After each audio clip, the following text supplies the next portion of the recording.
Cet épisode de Pause Report vous est présenté par Arkea, un nom qui ne vous est sans doute pas étranger si vous suivez la voile de compétition, puisque la filiale du groupe Crédit Mutuel Arkea est copartenaire de Johan Richomme en IMOCA aux côtés du groupe Paprec. Le double vainqueur de la solitaire du Figaro s'alignera fin octobre sur la Transat Jacques Vabre Normandie-Le Havre avec Yann Eliès à bord d'un bateau dernier cri Paprec Arkea avant de s'attaquer à son premier Vendée Globe l'année prochaine. Arkea, acteur bancaire du développement des territoires, est également le partenaire titre de l'Arkea Ultimate Challenge Brest, dont le départ sera donné le 7 janvier 2024 de Brest. Un rendez-vous qui est particulièrement attendu, puisqu'il verra 5 pionniers se confronter pour la toute première fois sur une course autour du monde en solitaire et en ultime. Un challenge extrême qui marquera l'histoire de la course au large et que les 11 000 collaboratrices et collaborateurs d'Arkea sont fiers d'accompagner.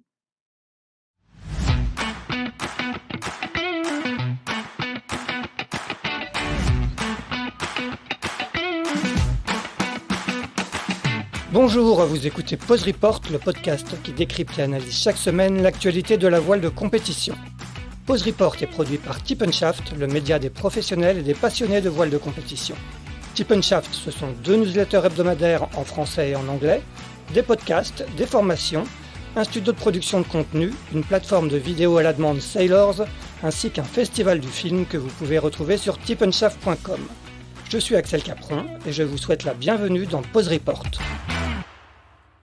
Bonjour à tous et bienvenue dans ce 135e épisode de Pause Report, le podcast hebdomadaire de Tip & Shaft qui explique, décortique, décrypte et analyse l'actualité de la voile de compétition sous toutes ses coutures en compagnie des meilleurs experts. Nous sommes le lundi 10 octobre.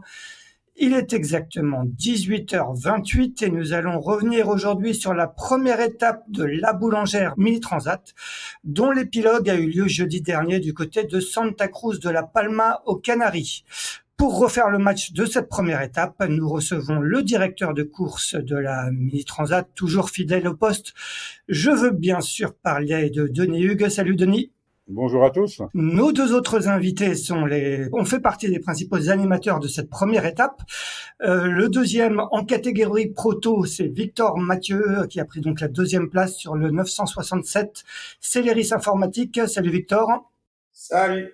Et notre 3e invité est tout simplement le vainqueur en bateau de série, le Belge Michael Gendebien qui a terminé en tête sur le 921 Bariec Marine Actemium, si je me trompe pas. Bonjour Michael.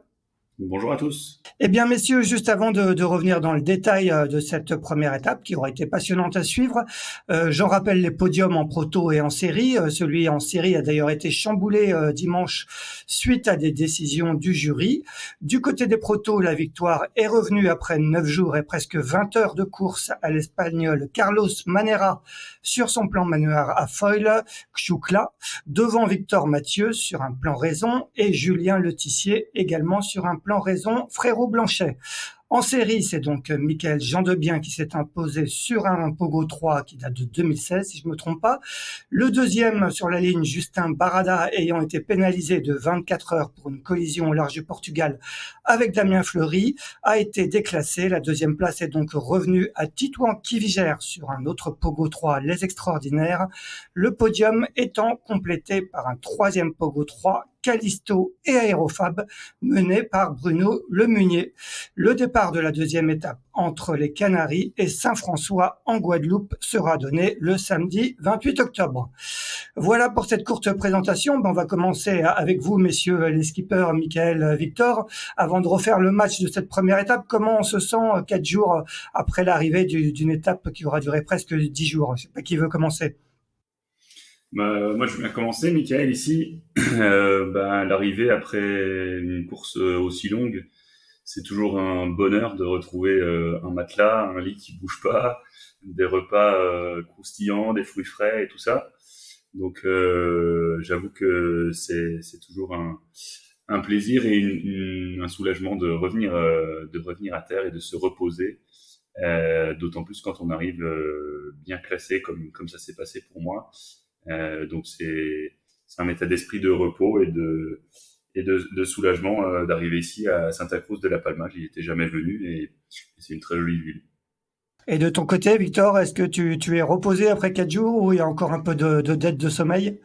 Ouais, je pense que le repos il est complet après quand même une dizaine de jours. C'est-à-dire que les 24-48 premières heures, on dort pas mal et c'est vrai qu'on récupère un rythme de vie monophasé, on va dire, avec du sommeil la nuit et une activité la journée.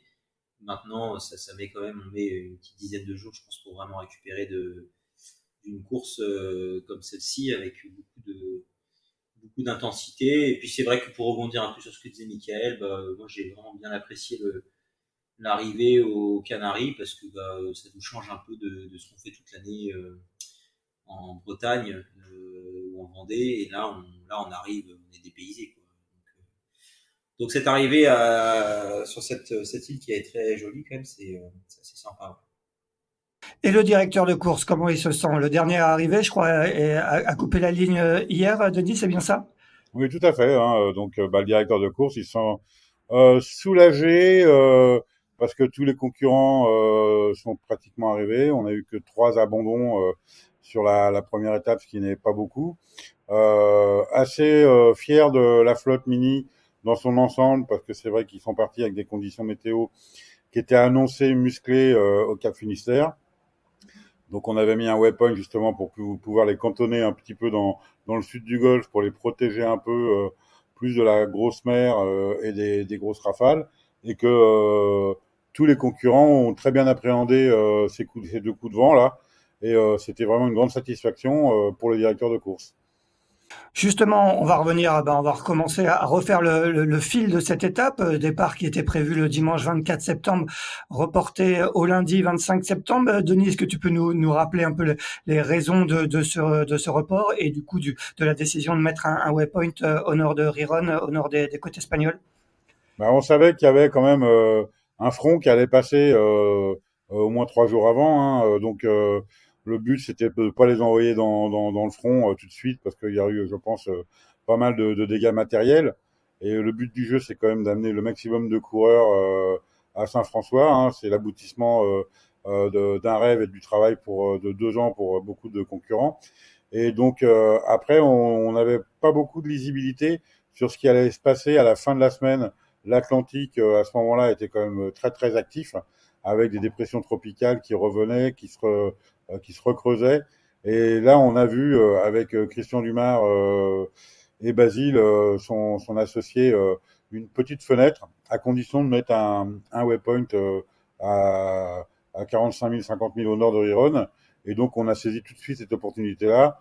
Vous imaginez bien qu'on n'avait pas du tout envie de se retrouver dans la même situation qu'en 2021, par exemple. Et donc, comme on savait pas ce qui allait peut-être passer à la fin de la semaine, attendre, ça aurait été la possibilité éventuellement qu'il y ait une autre dépression qui arrive et d'être obligé d'attendre 15 jours, 3 semaines. Là, on avait la fenêtre, on avait prévenu les coureurs. On a vraiment essayé de jouer la transparence sur les schémas qu'on envisageait avec les coureurs. Et je pense que ça a été très bien perçu par les coureurs. Oui, on rappelle qu'en 2021, une très très grande partie de la flotte avait dû s'arrêter le long dans des ports espagnols ou portugais. Certains avaient continué, ça avait fait l'objet d'un article détaillé dans Tip and Shaft. Michael, Denis, est-ce que pour des débutants sur la Mini Transat, hein, l'un comme l'autre, c'est votre première participation, c'est perturbant de voir un peu un départ reporté de 24 heures quand on prépare une telle échéance depuis, j'imagine, de longs mois, Michael? Euh, Perturbant, oui, ça l'est, parce que quand on est au Sable d'Olonne, et depuis 2 semaines, parce qu'il y a toute une période obligatoire avant le départ, on commence à rentrer dans un mode de départ et d'avoir envie de partir, et tout est tourné vers cette date butoir. Et puis pour ma part, en tout cas, j'étais concentré justement sur cette date de départ, en ne me laissant pas perturber par des éventuelles rumeurs ou quoi sur la météo, parce que comme disait Denis, on l'a vu venir un peu ce front. Et, et donc quand la nouvelle est tombée, il a fallu réadapter, réorganiser. Il y avait des proches, des partenaires, tout ça qui était organisé pour venir le jour J. Euh, et donc ça a fait l'objet de pas mal de stress, et à tester notre modularité, on va dire. Mais l'un dans l'autre, ça a été une belle réussite et je pense, en tout cas, je félicite Denis et l'équipe parce que ça a été une réussite de partir un jour plus tard. Euh, ça a pas forcément changé grand-chose à l'organisation. Ça nous a permis de partir dans des bonnes conditions. Et puis en fait, on est presque parti en catimini le lundi avec un petit peu moins de médias, de pression. Et on a quand même réussi à faire du dimanche une belle journée. Il faisait beau ce jour-là et à accueillir partenaires, amis et tout ça dans un cadre un petit peu plus relax. Donc c'était, je pense, les meilleures décisions possibles et malgré que ça ait testé notre modularité, ça a été un bon moment. Victor, toi, dans quel état d'esprit tu es parti sur cette étape? Quels étaient un peu les objectifs que tu te fixais au moment de quitter les Sables d'Olonne, donc le lundi 25 septembre? Bah, moi, les objectifs étaient très clairs depuis longtemps dans ma tête. C'était de jouer dans la tête de course. Maintenant, j'étais très concentré sur ce que j'appelle être en référence interne, sur ce que je sais faire, pas trop sur les autres. Donc voilà, je voulais être dans le bon paquet. Je voulais pas subir une cassure, que ce soit au Cap Finistère ou par la suite. Donc j'étais prêt à partir dans un rythme soutenu dès le début pour après essayer de faire la meilleure étape possible et la meilleure trace, être tout de suite dans le rythme, quoi. Et toi, Michael, avec quels objectifs tu t'es lancé sur cette première mini transat, hein? On rappelle que tu avais gagné cette année avec Quentin Richer le mini Fastnet en double. Moi, j'ai le plaisir d'avoir vécu une année crescendo, qui est sans doute le résultat du fruit de mon travail et j'en suis assez fier et content. Cependant, je partais pas sur la mini transat avec la casquette de favori. Au contraire, je partais plutôt avec une casquette d'outsider et ça m'allait bien d'essayer de donner le meilleur de moi-même et, euh, et d'essayer de jouer le trouble fait dans le classement habituel.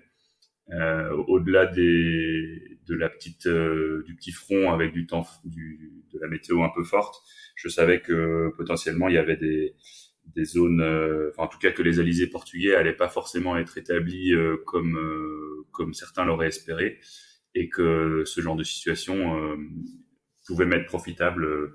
C'est quelque chose que j'adore de faire la météo, de faire de la trajectoire et, euh, et ça m'a bien réussi cette fois-ci. Donc c'était vraiment comme Victor, je savais que je pouvais pas partir avec des objectifs de battre un tel ou un tel.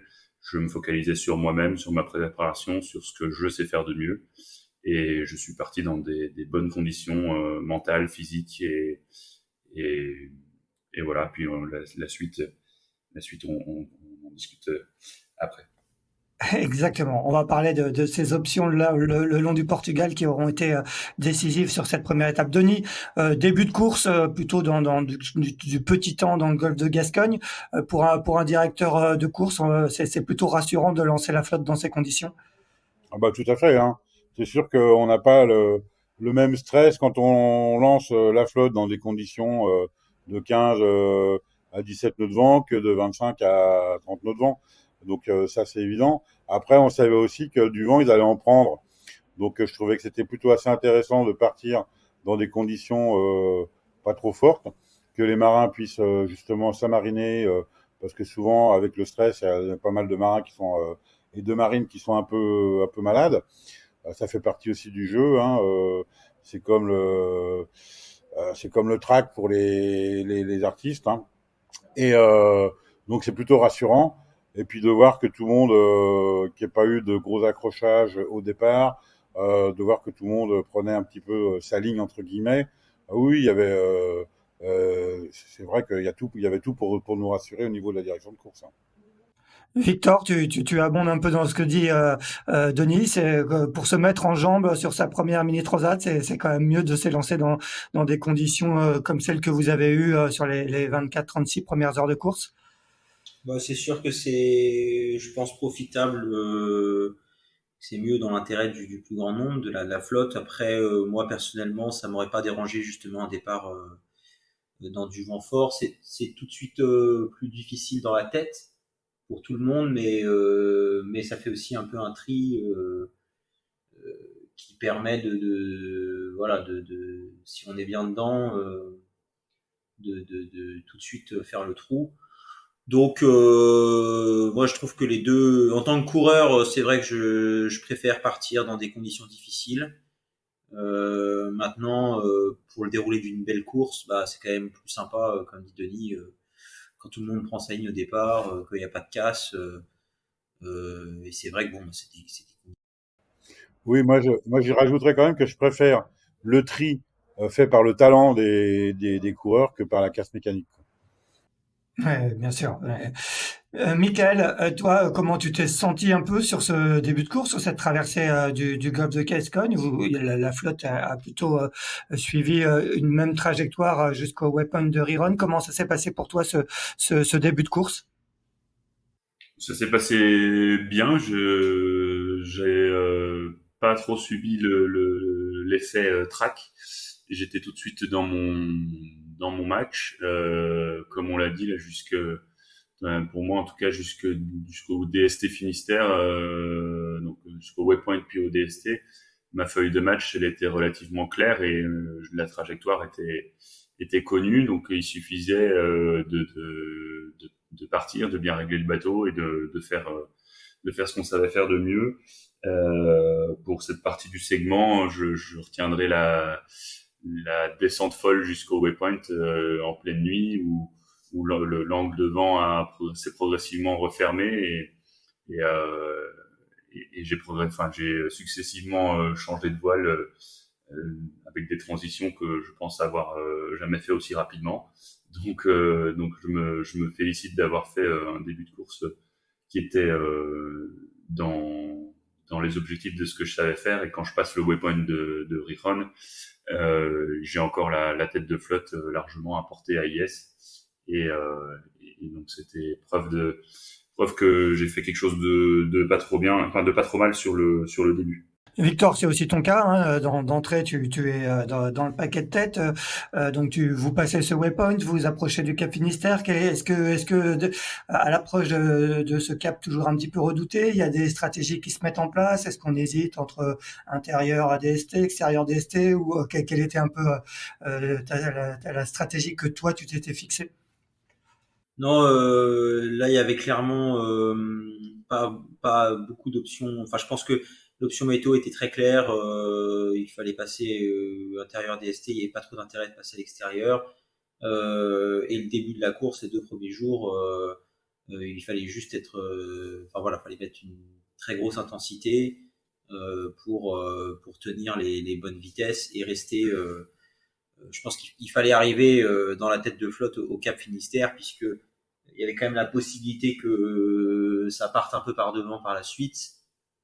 Du moins, on savait pas trop ça au début, donc il fallait arriver dans la tête de flotte au Cap Finistère. Ensuite, c'était au début de la course, du moins, principalement de la route directe, quoi. Donc de la vitesse et de la vitesse, quoi. Bon, tu t'es senti d'entrer bien dans le match?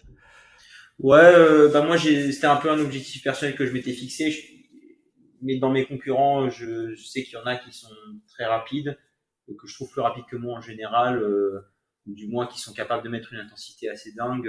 Je pense notamment à Federico Waxman, et donc moi je voulais dès le début de la course imprégner un gros rythme pour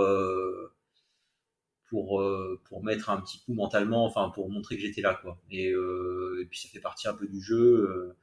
Donc au début, c'est sûr que la première nuit, je pense qu'on a tous pas dormi, et je sais que personnellement j'ai passé la nuit sous pilote à réguler le SPI 7 heures d'affilée pour aller essayer d'aller grappiller 1 mille ou 2 milles. Et cette forte intensité nous a suivis jusqu'au Cap Finistère. Donc, euh, donc ouais, c'était assez engagé, mais assez sympa. Bon, il faut montrer les muscles d'entrée, c'est ça. Bah, pour un outsider comme moi, oui, c'était quelque chose. En fait, j'avais surtout très peur de partir dans un faux rythme,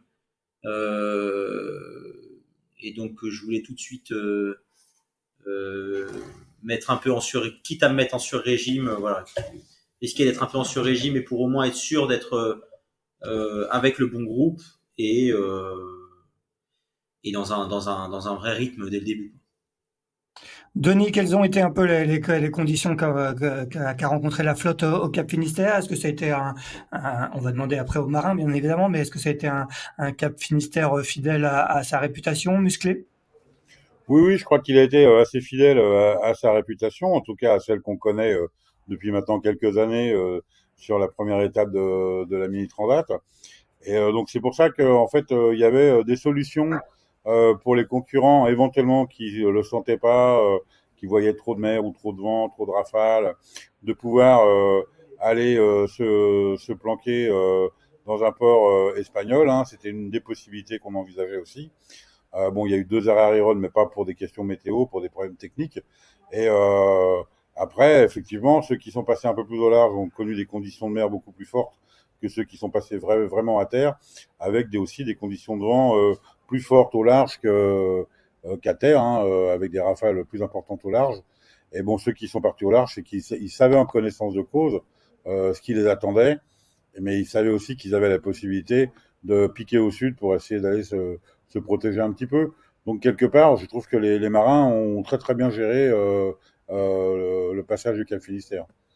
Il y a eu des avaries à ce moment-là, notamment un démétage pour Federico Sampei, qui était un des prétendants au top 10 en proto. Comment ça s'est passé pour lui? Oh, bah, c'est classique, hein, la voile reste un sport mécanique, hein, donc bah, il a cassé son mât au-dessus du premier étage de barre de flèche. Donc bah, dans ces cas-là, on a organisé une opération de secours en relation avec son team manager, parce que c'est un des bateaux qui a un team manager. Et ça s'est passé très très bien. Nous, on a détourné un bateau accompagnateur qui est resté autour de lui une partie de la nuit pour le sécuriser. Et quand les secours espagnols sont arrivés, ils l'ont amené à Carino. Bon, bah voilà, c'est pour moi, c'était une affaire classée. C'est une fortune de merde entraînant. On savait que de son côté, Federico n'était pas blessé, donc c'était toujours ça qui était très rassurant. Et donc, je pense qu'il va s'en mettre facilement. Des dématages, on en a connu, on en connaîtra d'autres, et ça fait partie du jeu, quoi. Bon, une affaire rondement menée. Michael, comment ça s'est passé pour toi au Cap Finistère? Quelles conditions tu as rencontrées et dans quel état d'esprit tu étais à ce moment-là? Le Cap Finistère, je l'ai abordé, j'ai envie de dire en bon sens marin. Progressivement, le vent est monté de manière qui m'a parfois surpris avec des rafales quand même assez fortes. J'ai compris par après en fait que les rafales vraiment fortes, ça venait de l'accélération de la terre. J'ai été impressionné par le vent. Autant j'étais impressionné par le vent quand j'étais proche de la baie de la Corogne, autant quand on s'éloignait, le vent était quand même assez raisonnable. Mais là, au contraire, c'était la mer qui se levait et qui était compliquée à gérer. Donc en fait, je sais pas s'il y avait une bonne solution. Dans tous les cas, c'était du gros temps et ça m'a rappelé la mini en mai, un peu plus tôt cette saison où on a dû faire face à un exercice similaire. Et donc, en bon marin, je pense, je gérais mon bateau en réduisant la toilure progressivement et j'ai terminé dans la phase la plus dure avec de riz et tourmentin devant. Euh, c'est une allure qui, dans ces vents-là, me va bien, me permet presque de me reposer parce que le bateau avance somme toute assez vite, enfin suffisamment vite et avec un bon angle. Donc, dans le dur du gros temps, j'étais carrément sous tourmentin. Et puis rapidement, dès qu'on est parti de l'accélération du vent, le vent est devenu plus raisonnable. Et, euh, et voilà, on attendait tous le front avant de piquer vers le sud. Et j'ai eu la chance d'avoir eu un timing qui était bon. Donc avant de déborder le DST, je suis allé là, sur la partie la plus ouest du trou de souris entre la Corogne et le DST. Et juste avant d'arriver sur le DST, le front est passé sur moi, donc la rotation de vent est arrivée. Et puis c'était le moment pour moi d'aller vers le sud. Donc ça s'est bien goupillé en termes de timing pour moi à ce moment-là. Et de ton côté, Victor? Comme a dit Mickaël, hein, c'est un vrai Cap Finistère. Euh, Moi, j'étais côte à côte avec Gabi, puis on était tous un peu à vue. Euh, non, bah, oui, des conditions musclées. On a eu un petit aperçu de ces conditions-là lors de la mini en mai. Donc c'est quelques heures qui sont pas très agréables parce que on se prend des vagues dans la gueule qu'on est au près, que ça tape fort. Moi, dans les chocs, j'ai carrément pété une cloison sur le bateau. Donc voilà, il y a un peu de casse derrière, mais mais finalement, c'était assez court. Hein. C'est l'affaire de quelques heures, et puis ensuite ça se calme. Et comme on s'en fait, enfin moi, c'était mon premier Cap Finistère, du coup, je m'étais bien préparé mentalement.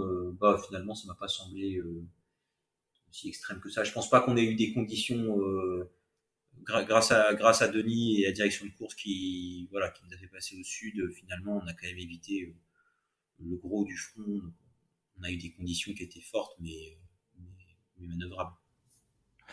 Bon, et comment ça s'est passé? Continuons avec toi, Victor. La suite, comme le disait Mickaël, la situation avait l'air un petit peu perturbée avec un Alizé portugais pas complètement en place. Comment ça se sont passés les quelques jours le long du Portugal?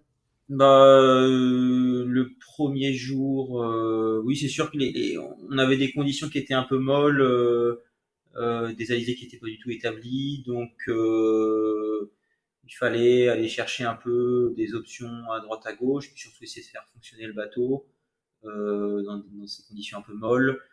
Voilà, moi je sais que le premier jour je suis allé jouer un peu à la côte, c'était pas mal. Euh, En général, le groupe de tête, on cherchait surtout à investir, à faire le plus de sud possible. On était plutôt proche de la côte portugaise. Euh, donc voilà, ensuite c'était c'est une histoire de vitesse à tenir. Hein. Faut être sur les réglages pour essayer de faire marcher le bateau au mieux. Et puis se dépatouiller avec ce qu'on arrive à faire. La météo était très très changeante. Hein. Tous les jours, on avait des prévisions qui étaient différentes de la veille. Donc c'était pas évident de tirer son épingle du jeu. Après, il y avait des petites choses à faire. Ça restait très intéressant. Quoi. Est-ce que dans ces conditions, on regarde beaucoup ce que font les autres? Est-ce que tu disais, vous étiez pas mal de bateaux à vue. Est-ce qu'on trace un peu sa trajectoire aussi en fonction des autres? Je pense que ça dépend vraiment du profil des coureurs. Il y a des coureurs qui sont plus dans la tactique, d'autres dans la stratégie. Donc la tactique, on se positionne plus par rapport aux autres. La stratégie, on regarde moins ce que font les autres et on se positionne plus par rapport aux prévisions météo qu'on a et à ce qu'on veut faire. Je crois que les autres sont une référence de vitesse. Ça nous permet de savoir si, entre guillemets, si on a tiré les bons bords, si on a les bonnes vitesses. Maintenant, c'est tellement aléatoire que moi, j'aurais tendance à dire que de mon côté, non, je regarde pas trop ce que font les autres et j'essaye surtout de me concentrer sur le bateau. Quoi. Michael, c'est vers le sud du Portugal qu'on commençait vraiment à se dessiner des options entre ceux qui sont restés plus proches de la côte et ceux qui ont emprunté une route plus proche de la route directe, un peu plus à l'ouest, ce qui a été ton cas et ce qui s'est finalement avéré décisif. Raconte-nous un peu ce choix. Est-ce que c'est un choix délibéré? Pourquoi tu as pris cette option? À ce moment-là, au moment de passer le Cap Finistère, c'est pas du tout encore un choix. En fait, au Cap Finistère, on attendait tous le front, euh, mais en sachant qu'il allait pas valoir grand-chose et qu'il n'y avait pas à avoir beaucoup de vent derrière. Bon, on a quand même été le chercher. La nuit qui a suivi a été compliquée, donc il y avait très peu de vent derrière le front, voire même par moment pas de vent. Et donc là, on était au niveau du sud du DST. J'avais peur, autour de moi, il y avait notamment MyMax 2, Hugo sur Ambipac, qui avait l'air de marcher mieux. Enfin, tout le monde se scrutait un petit peu et savoir qui allait pouvoir user du petit filet d'air qui traînait. Et puis le lendemain, en fait, le vent qu'on avait sur zone ne correspondait pas aux prévisions qu'on avait eues la veille. Et puis l'après-midi qui a suivi, on a de nouveau eu des prévisions et ça avait encore changé.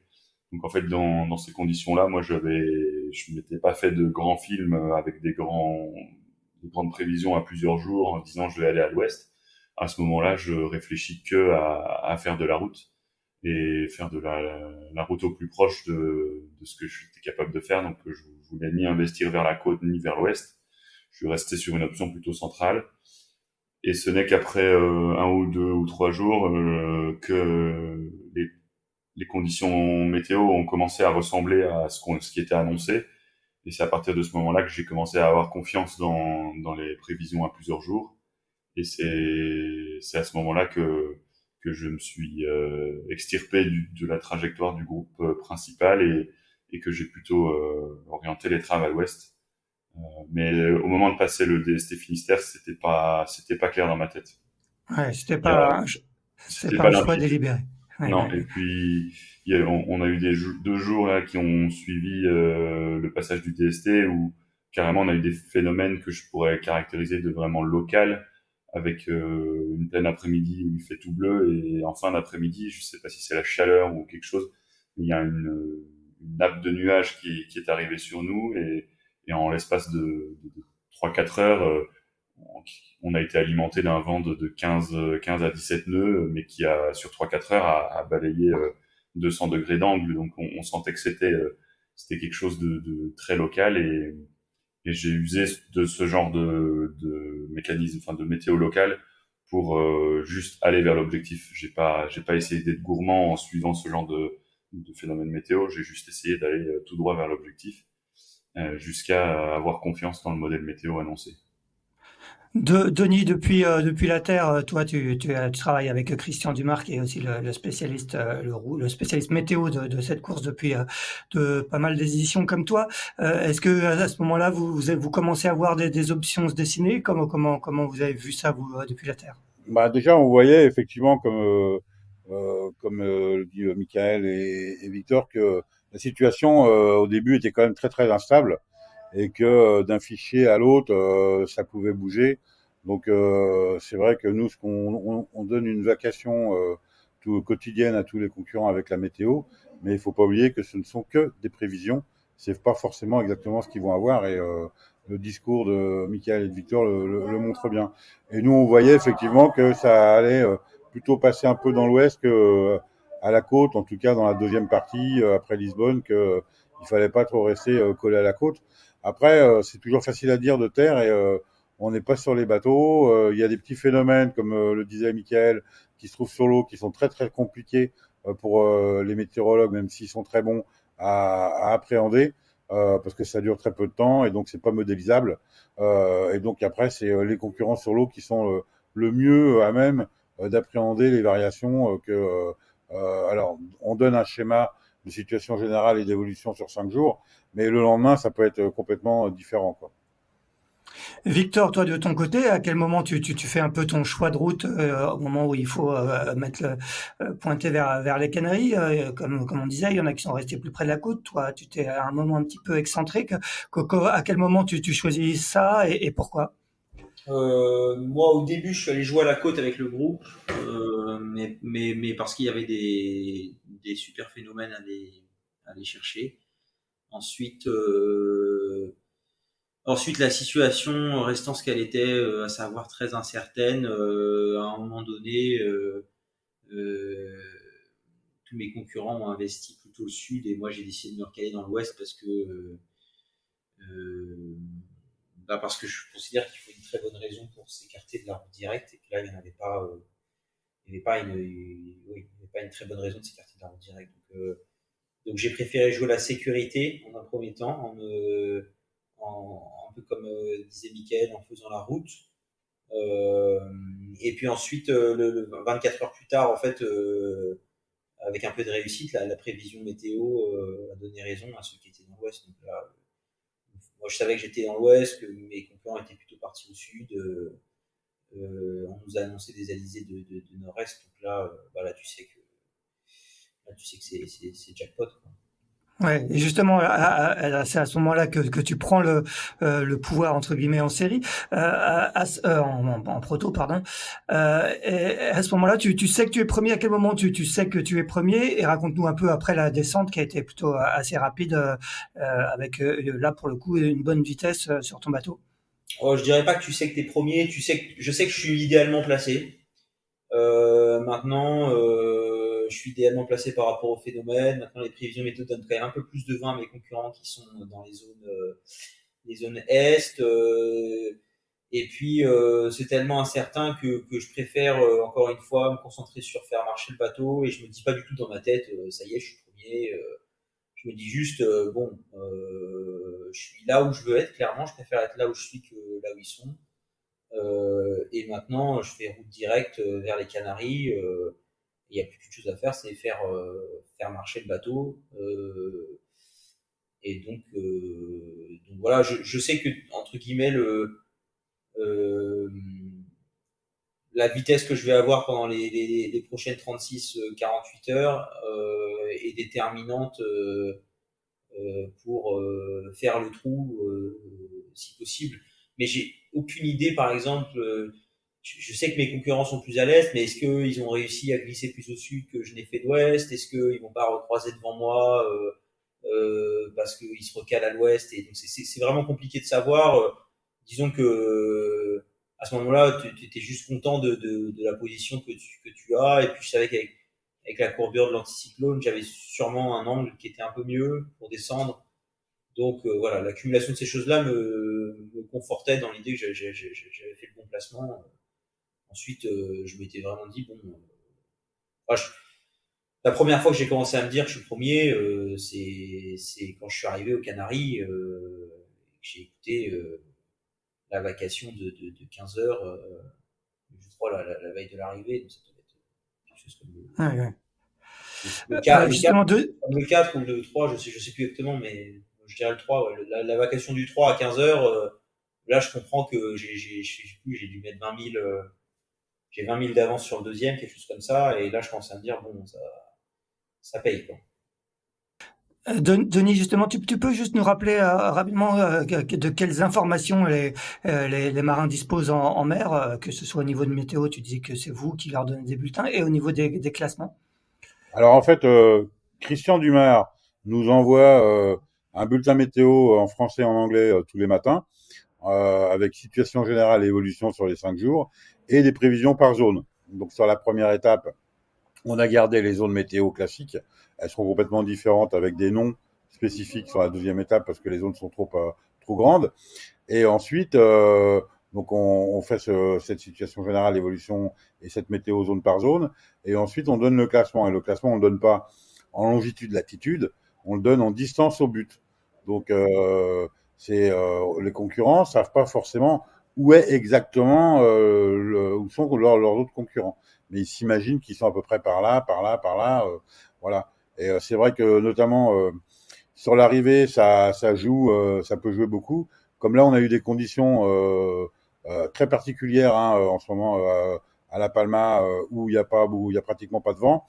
Et ben, ça a privilégié plutôt ceux qui venaient de l'est, plutôt que ceux qui venaient du nord. Et même si Victor, il avait beaucoup d'avance sur Carlos, ben, en fait, Carlos venant de l'est, il avait un peu une vitesse un peu supérieure. Et c'est comme ça qu'il a réussi à remonter sur Victor. Bon, on va en reparler de ce scénario final cruel pour Victor. Michael, de ton côté, dans cette descente vers les Canaries avec ta trajectoire plus proche de la route directe que tu as bien expliqué tout à l'heure, est-ce que comme Victor, tu as le sentiment d'être dans le bon paquet, d'être plutôt du bon côté de la flotte? Ouais, en fait, ma décision décisive, si je peux dire ça comme ça, mon choix décisif, il a eu lieu une nuit où j'étais avec Frédéric Bach sur le 895 à proximité. Et cette nuit-là, j'ai décidé d'aller jouer la courbure de l'anticyclone dans l'ouest. Et c'est là où j'ai investi. Au moment où je fais ça, je sais que je suis dans le classement, mais c'est le classement en distance au but, donc il veut pas dire grand-chose, mais je sais que je suis, je crois, entre 15 et 20 de mémoire. Et au moment où je fais ça, je sais que le lendemain, ça va me coûter parce que j'ai fait des bords qui s'éloignent de la route directe. Et le surlendemain, du coup, quand le scénario que je m'étais imaginé se réalise et que le vent prend la droite attendue et que je suis sur la route directe, les jours qui ont suivi, le classement n'a fait que augmenter. Donc dès le début, dès le Cap Finistère, j'ai écouté les classements et ça a effectivement joué sur mon humeur, ma motivation, ma réussite. Je comprends assez vite que je suis le plus dans l'ouest parce que déjà au moment d'être avec Fred dans cette nuit-là, on était déjà je pense les plus à l'ouest. Et donc je comprends assez vite que en étant sur la route, j'allais pouvoir ne faire que augmenter mon classement de jour en jour. Donc le classement effectivement, je remonte et je comprends que les autres, malgré qu'au début ils étaient plus proches du but, que je suis en train de grappiller les 1000 parce que je les enchaîne sur la route. J'ai été jusqu'à faire 200, je crois que c'est un record personnel, en tout cas de 244 000 sur la route, donc à une moyenne de 10 nœuds sur la route, qui est quand même assez grand. Et c'est grâce à cette journée-là que j'arrive à recoller sur Bruno au classement.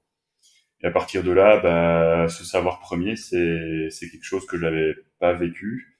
C'est quelque chose qui moi m'a affecté, oui, au niveau mental, de savoir que bah, enfin, en tout cas, moi, ce que je me suis dit quand j'ai appris que j'étais premier, c'était que là, il fallait que je ne regrette absolument rien, et donc je me suis mis encore plus dans le rouge que ce que je n'y étais. Le sommeil a été dur à trouver.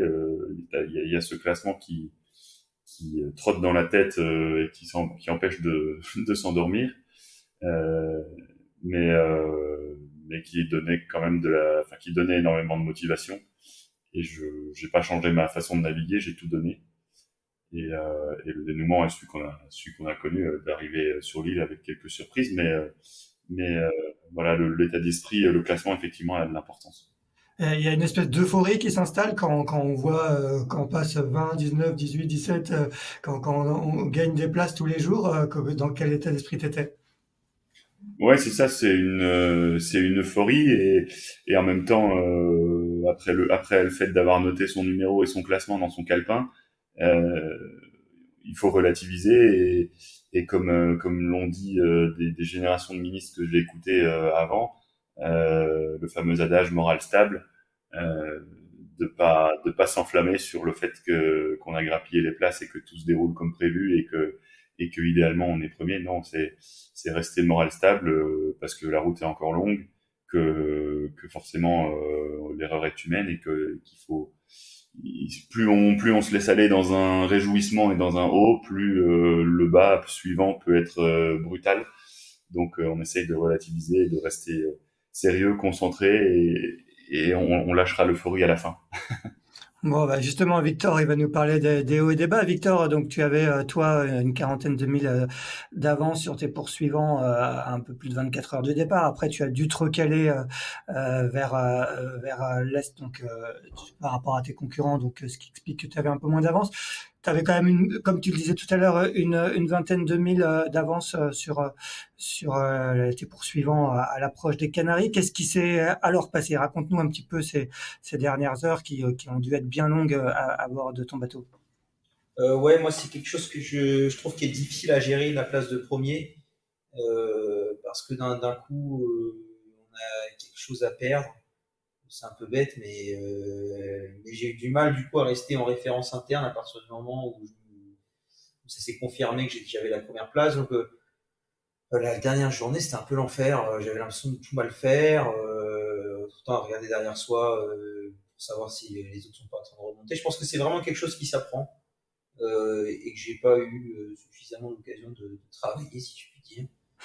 Euh, et puis bah, j'étais aussi le problème, c'est que j'ai eu pas mal de problèmes d'énergie. Donc la dernière journée, en fait, j'étais sans pilote, euh, avec pendant la journée une partie des instruments, mais à partir de 18h, j'avais plus rien. Donc c'est sûr que ça aide pas en termes de pour la fatigue. Et donc voilà, on se fatigue physiquement et mentalement, et ça peut créer des bonnes erreurs à l'arrivée qui permettent aux petits camarades de revenir par derrière. Donc, voilà, c'est ça aussi qui fait le beau jeu de la régate, on va dire. Concrètement, d'un point de vue plus météo, tu es tombé dans une zone sans vent, comment? Ouais, j'ai très mal géré l'arrivée aux Canaries. En fait, disons que quand je suis arrivé par l'est, et puis je me suis recalé avec un empannage. En fait, j'ai cherché à me recaler le plus à l'ouest possible pour que sur le dernier bord, un peu dans un souci de facilité, parce que les empannages n'étaient pas évidents pour moi sans pilote. Donc je m'étais dit, au moins d'empannage je fais, mieux c'est. Je fais un empannage, je vais vers l'ouest. J'en ferai un dernier qui m'amènera tout droit vers le port. Et puis ça m'est complètement sorti la tête que les prévisions météo en fait étaient plus alarmistes, c'est-à-dire qu'on nous disait, je me rappelle à ce moment-là, 28 nœuds, rafale à 33. Et donc moi en fait dans ma tête j'avais plus peur qu'en arrivant aux abords des îles, il y a des accélérations du relief et de faire piéger dans des fortes rafales. Donc en fait, à 5-6 heures de ce que je pensais être l'arrivée, c'est-à-dire à une quarantaine de milles, j'ai même affalé mon spi et puis je suis passé sous le Génaker en me disant, bon, tu vas un peu moins vite, mais tes concurrents, ils sont trop loin pour te rattraper maintenant sur le peu de distance qui te reste. Et assure le coup et arrive cool, parce que ça se trouve à l'arrivée, là, tu vas prendre des bourrasques que tu n'avais pas anticipé. Je m'étais même fait sur mon tableau Velleda, je m'étais fait un petit schéma de l'archipel avec les zones connues de canalisation de vent par nord-est qui peuvent être dangereuses. En me disant, bah, tu évites autant que possible ces zones-là et tu fais très attention.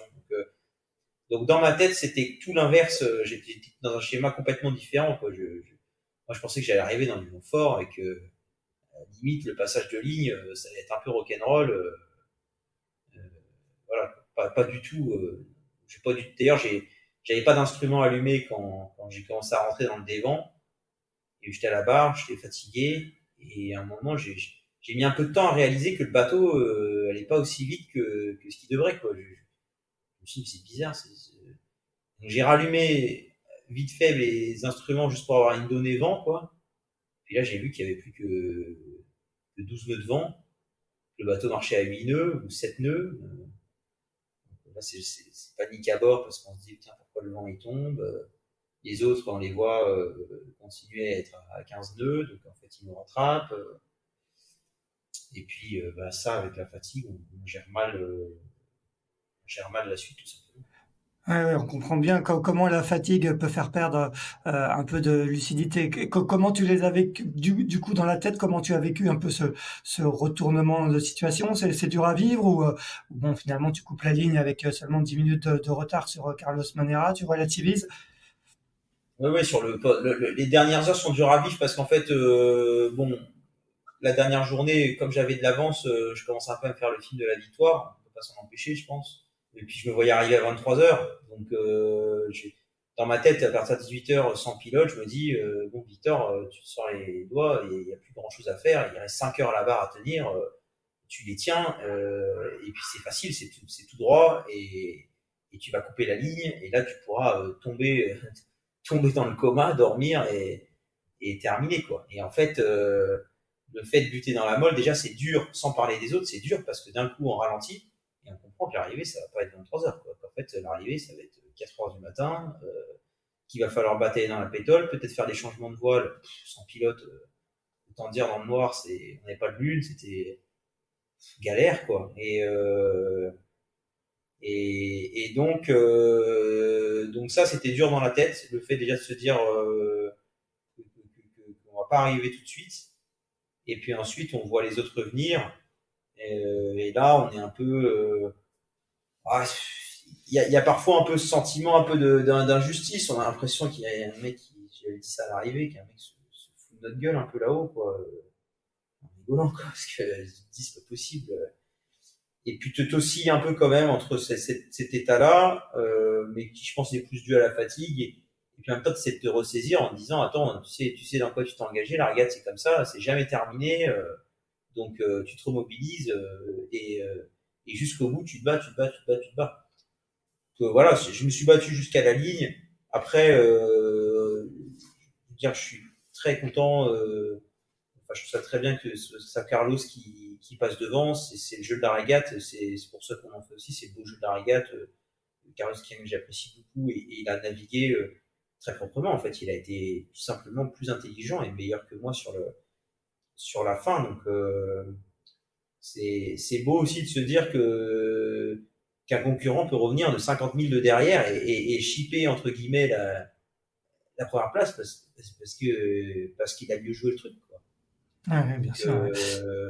voilà, on voit, tu vois le bateau passer la ligne, t'as peut-être 10 secondes t'es un peu hébété, puis bon, après rapidement, je me suis mis à sourire en rigolant, quoi, en me disant, ça c'est une bonne leçon, ça.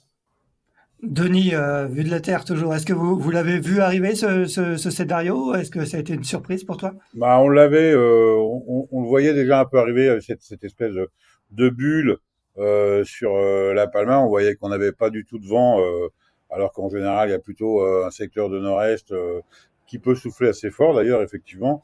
Et là, on voyait qu'il y avait une bulle qui était complètement tankée sur la Palma et que les bateaux allaient mettre très très longtemps à arriver et que certains, comme Carlos, comme d'autres aussi, ont plutôt privilégié de passer par l'est et d'arriver par l'est plutôt que par le nord ou nord-est, et que ces bateaux qui étaient plutôt par l'est avaient une vitesse supérieure à ceux qui donc on les a vus grignoter, et c'est vrai que moi je me souviens que le papa de Victor était venu au PC la veille et que je lui avais dit attention, tant que la ligne n'est pas franchie, on peut pas dire que la course est gagnée, quoi. Voilà.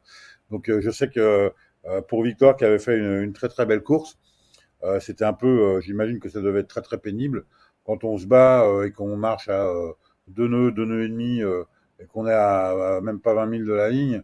Il y a toujours un côté un peu désespérant, énervant, mais ça fait partie du jeu, malheureusement ou heureusement de la régate, et qu'il faut se battre jusqu'au bout et ça peut être toujours très compliqué. Après, quand on regarde le classement général, la première étape est une chose. Maintenant, la Mini Transat se joue sur 2 étapes.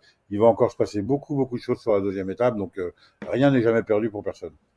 Bon, on va rapidement en parler. On finit avec toi sur cette première étape, Mickaël. Toi, tu n'as pas connu le malheureux scénario vécu par Victor. Les conditions sont restées plutôt stables pour toi et donc tu as fini par couper la ligne d'arrivée jeudi matin en vainqueur. C'est quoi le sentiment quand on coupe la ligne de la première étape le premier, sachant que c'était pas forcément l'objectif qu'on avait en tête au départ? Bah, je dirais pas que j'ai pas vécu la galère de Victor parce que quand je l'entends raconter, je m'identifie assez bien à son histoire. Je dirais que j'ai eu peut-être un peu plus de chance et des concurrents qui étaient un peu moins bien placés, qui connaissaient tout aussi mal la zone que moi en tout cas. Et donc moi je me voyais aussi arriver sur la ligne. L'histoire de l'accélération, de l'anticipation de la réduction de toiture en pleine nuit, c'était quelque chose que je préparais au moment du coucher du soleil. Euh, bon, ça n'a pas été comme ça et j'ai été impressionné presque à taper sur mon écran, enfin à essayer de rafraîchir mon écran devant en disant mais c'est pas normal qu'il y ait 12 nœuds ici, on est à 15 000 de l'arrivée, c'est pas comme ça que ça doit se passer. Et en fait, bon, bref, j'ai réussi à passer au travers de cette molle et péniblement passer la ligne dans 4 nœuds de vent au matin.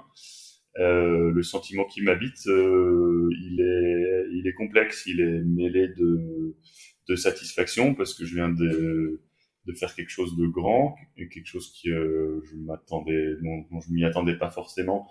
Et au fur et à mesure de la course, ça s'est mis en place et j'y ai cru. Donc je suis très content et en même temps, je viens de passer 24 heures difficiles, 24-36 heures difficiles sans dormir.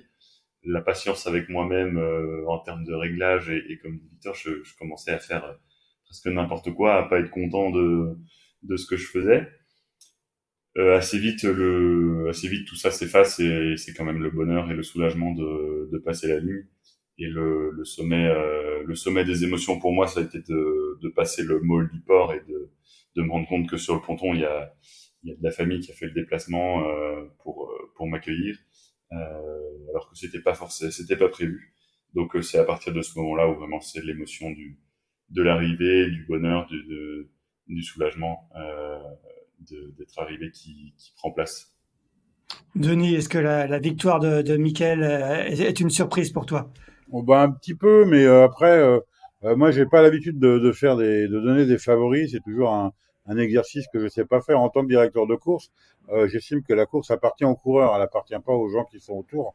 Donc, je les laisse faire leur course.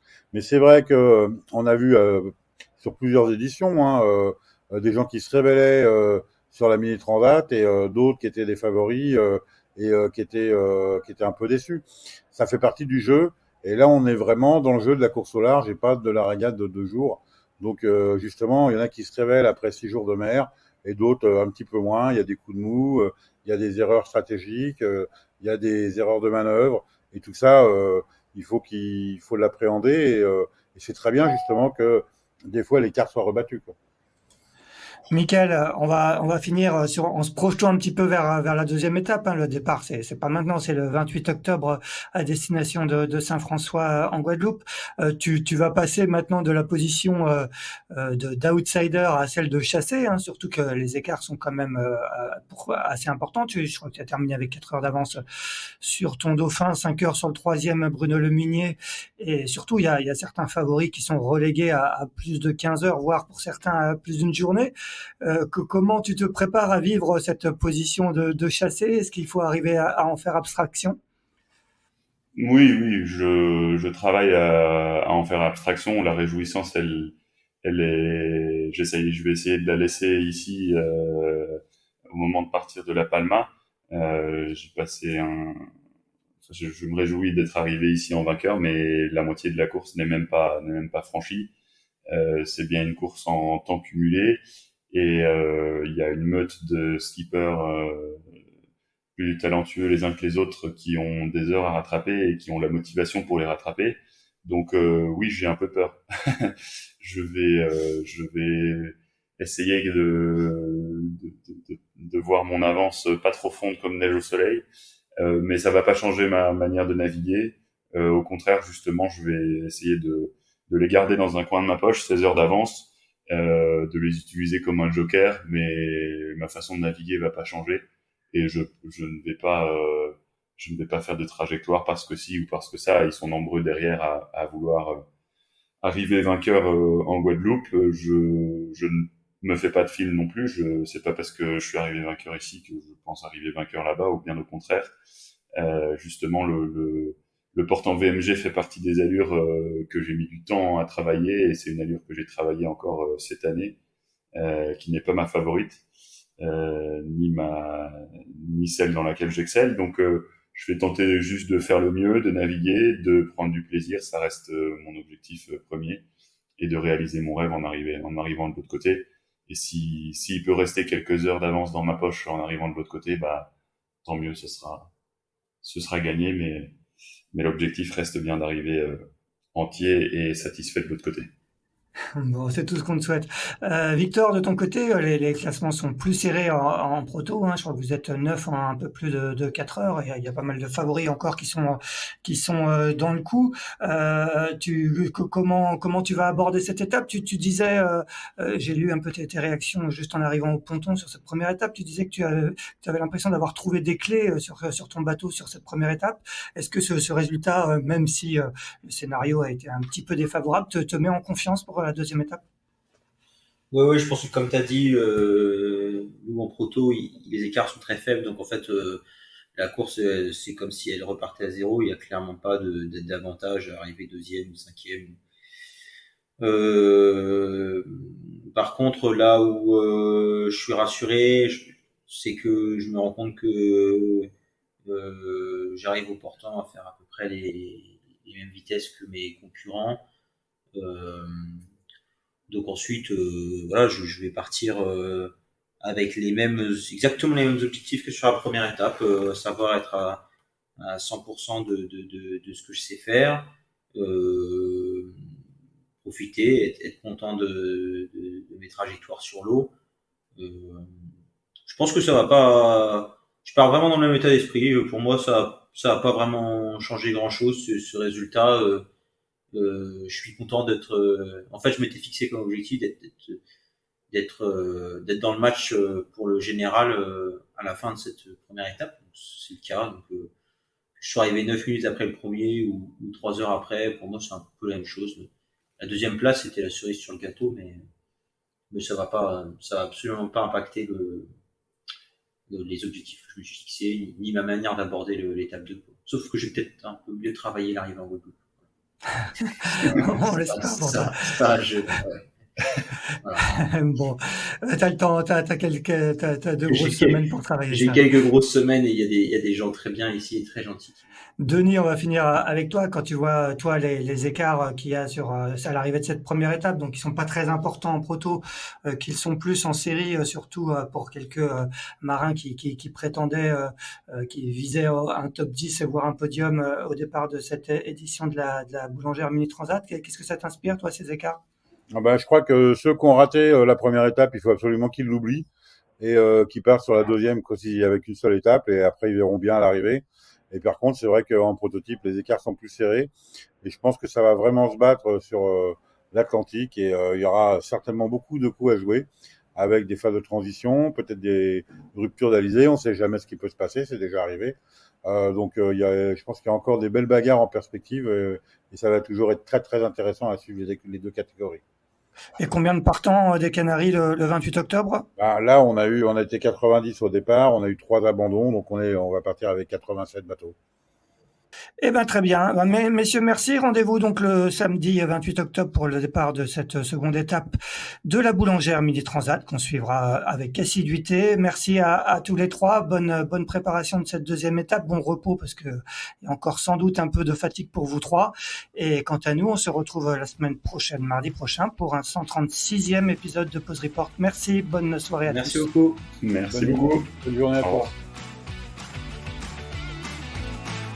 Merci d'avoir écouté cet épisode de Pause Report. N'hésitez pas à nous dire ce que vous en pensez en bien ou en mal et n'hésitez pas à le partager. Si vous souhaitez suivre l'actualité de la voile de compétition, je vous encourage à vous abonner à la newsletter de Tip & Shaft, envoyée chaque vendredi à 17h. Pour vous inscrire, ça se passe sur tipnshaft.com. À bientôt!